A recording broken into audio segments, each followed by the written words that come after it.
Hello friends, जानू the kitchen house में तमारुं स्वागत है। आज આપણે झटपट बनी जाए तेवो कुकरमां चणानो पुलाव बनाववाना छीए અને हजू सुधी जो तमे मारी चेनलने सब्सक्राइब ना करी होय तो मारी चेनल तमे खूब झड़पथी सब्सक्राइब करजो। तो चालो जोई ले आपणे रेसिपी। सौ प्रथम अहींया मैं एक बाउल लीधेलुं छे, तेमां आपणे एक वाटकी जेटला बासमती चोखा आवे छे ते लेवाना छे। हवे तेने आपणे सरस रीते धोई लेवाना छे। 2 થી 3 पाणी आपणे धोई लेशुं। हवे अहींया मैं एक वाटकी जेटली चणानी दाळ लीधेली हती, तेने मैं 3 થી 4 कलाक माटे पलाળી लीधेली छे अने तेनुं पाणी मैं काढी लीधेलुं छे। हवे आपणे कुकर मूकवानुं छे, तेमां आपणे 3 થી 4 चमची जेटલું आपणे तेल एड करवानुं छे, बहु वधारे नथी करवानुं। हवे तेमां आपणे खड़ा मसाला एड करी देवाना छे। तेमां मैं तज, लविंग, बादिया, तीखा, एक लाल सूकું मरचું લીધેલું છે અને એક તમાલપત્ર લીધેલા છે, તે આપણે તેમાં એડ કરી દેશું। 1 ચમચી જેટલું આપણે આખું જીરું એડ કરવાનું છે। હવે સરસ રીતે ખડા મસાલાને સાતળવાના છે। હવે તેમાં આપણે 5 ચમચી જેટલી હિંગ એડ કરવાની છે। 1 નંગ લીલું મરચું છે, તેને મેં આવી રીતના ઊભું સમારેલું છે, તે એડ કરી દઈ।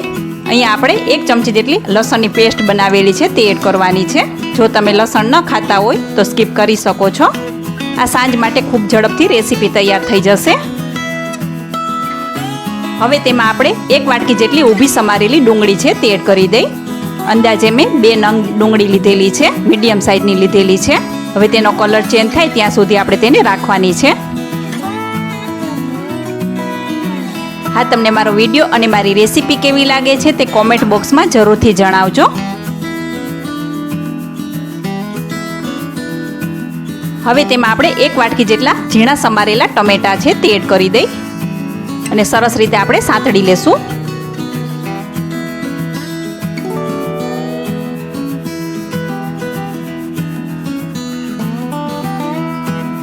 હવે તેમાં આપણે ચણાની દાળ છે, તે એડ કરી દેવાની છે। પાણી આપણે બધું જ કાઢી નાખવાનું છે।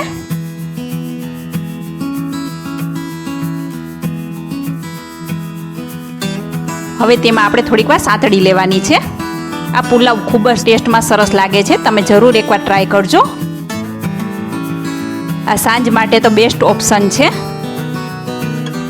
હવે તેમાં આપણે મસાલા કરી દઈ। 5 ચમચી જેટલી હળદર એડ કરવાની છે। 1 ચમચી જેટલું કાશ્મીરી લાલ મરચું છે, તે એડ કરી દઈ। 1 ચમચી જેટલું ધાણા જીરું પાવડર છે, તે એડ કરવાનું છે। 5 ચમચી જેટલો ગરમ મસાલો છે, તે એડ કરી દઈ। 1 ચમચી જેટલું શેકેલ જીરું પાવડર છે, તે એડ કરવાનું છે અને બધું સરસ રીતે આપણે સાતળી લેશું। ગેસ ધીમો જ રાખવાનો છે, મસાલા બળે નહીં તેનું ખાસ ધ્યાન રાખજો। હા, અહીંયા આપણે ચોખાને પલાળી નથી રાખવાના, તરત જ આપણે એડ કરી દેવાના છે, તો જ તમારો પુલાવ એકદમ સરસ મજાનો છૂટો બનશે।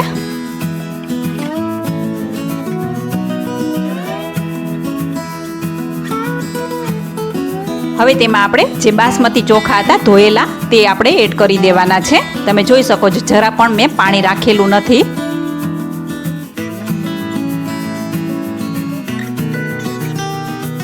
હવે આપણે જરૂર પ્રમાણે જ પાણી એડ કરવાનું છે। આ બધું સરસ રીતે આપણે મિક્સ કરી દેશું।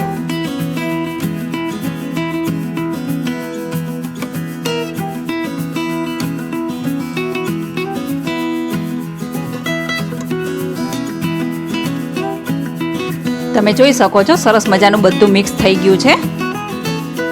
હવે અહીંયા આપણે જે વાટકીથી આપણે ચોખા લીધા હતા તે જ વાટકીનું આપણે માપ રાખવાનું છે। હવે તેમાં આપણે એ જ વાટકીથી પાણી એડ કરવાનું છે। અહીંયા આપણે 1/2 વાટકી જેટલું પાણી એડ કરવાનું છે। 1 વાટકી ચોખા તો 1/2 વાટકી જેટલું આપણે પાણી એડ કરશું। રાઈસ છે તે એકદમ સરસ મજાના છૂટા બનશે। હવે તેમાં આપણે છેલ્લે જ નમક એડ કરવાનું છે। હવે આપણે તેમાં સ્વાદ અનુસાર નમક એડ કરી દઈ અને સરસ રીતે આપણે મિક્સ કરી દેશું।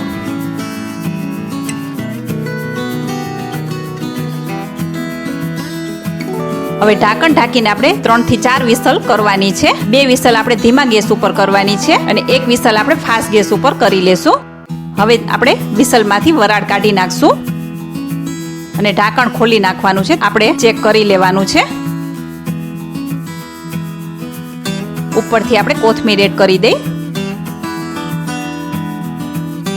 હવે ગરમા ગરમ ચણા પુલાવને આપણે સર્વિંગ પ્લેટમાં જ લઈ લેશું।